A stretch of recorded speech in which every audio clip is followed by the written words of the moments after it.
Hi കൂട്ടുകാരേ, എല്ലാവരും എന്ത് പറയണു? സുഖല്ലേ? അതെ, എല്ലാവരും ഒന്നും ഇങ്ങോട്ട് വന്നേ. ഞാൻ കുറേ നാളായി പാൽക്കപ്പ വെക്കണം, പാൽക്കപ്പ ഒന്ന് വെച്ച് കഴിക്കണം വെച്ചിട്ട്. അപ്പം ഇന്നാണ് എനിക്ക് സമയം കിട്ടിയത്, നേരമായത് അതിന്. അപ്പം ഞാൻ ഒരു പാൽക്കപ്പ ഉണ്ടാക്കാൻ പോവാണ് കേട്ടാ. അപ്പം നിങ്ങളും കൂടി എല്ലാവരും കൂടി വായോ, നമുക്ക് എല്ലാവർക്കും കൂടിയിട്ട് ആ പാൽക്കപ്പേനെ അങ്ങോട്ട് ഉണ്ടാക്കാം.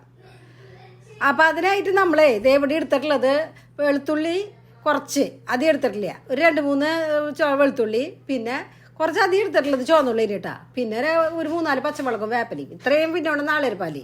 അത് വേണ്ടു 2 തരമായിട്ട് പിഴിഞ്ഞ നാളികേരപ്പാല്.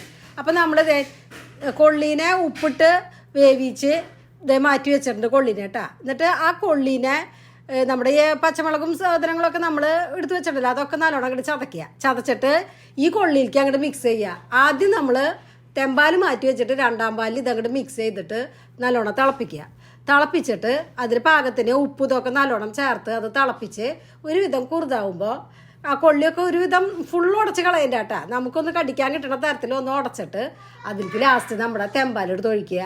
അതും പാകത്തിന് ഉപ്പൊക്കെ കണക്കാക്കിയിട്ട് നമ്മൾ ശരിയാക്കി വെക്കുക. പിന്നെ നമ്മളിതാക്കുമ്പോൾ നല്ലോണം അത് പായസം പോലെയൊക്കെ നമുക്ക് തോന്നും ലൂസായിട്ട്, പക്ഷെ കുറച്ച് കൊള്ളിയല്ല മുതലേ, അത് കുറച്ച് കഴിയുമ്പോൾ അത് ടൈറ്റ് ആയിക്കോളും.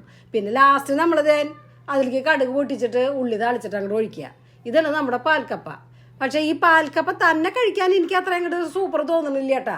എന്താ വെച്ചാൽ നമ്മുടെ മറ്റുള്ളത് കഴിക്കുന്ന പോലെ ഒരു ചൊടിയില്ല, ഒരു ചൊടി കുറവാണ്.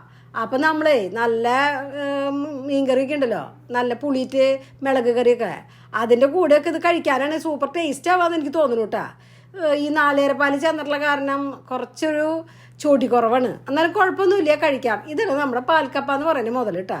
അപ്പോൾ കൊള്ളിയൊക്കെ ഒന്ന് സുലഭമല്ലേ, എല്ലാവരും മേടിച്ചിട്ടൊന്ന് പാൽക്കപ്പയൊക്കെ ഉണ്ടാക്കിയിട്ട് അങ്ങോട്ട് കഴിച്ച് നോക്കുക. കുറച്ച് നല്ല നെയ്യുള്ള ബീഫ് കറിയും നമ്മുടെ ഇതൊക്കെ കൂട്ടിയിട്ട് അങ്ങോട്ട് കഴിച്ച് നോക്കുക എല്ലാവരും. ചാളയും നല്ല ചൊടിയുള്ള കറി വെച്ചിട്ട് ഒപ്പം കഴിക്കുക. അപ്പോൾ എൻ്റെ പാൽക്കപ്പേനെ എല്ലാവർക്കും ഇഷ്ടമായിങ്ങ എല്ലാവരും ഒന്ന് ഷെയർ ചെയ്യുക, ലൈക്ക് ചെയ്യുക, സബ്സ്ക്രൈബ് ചെയ്യുക. Tata, bye bye.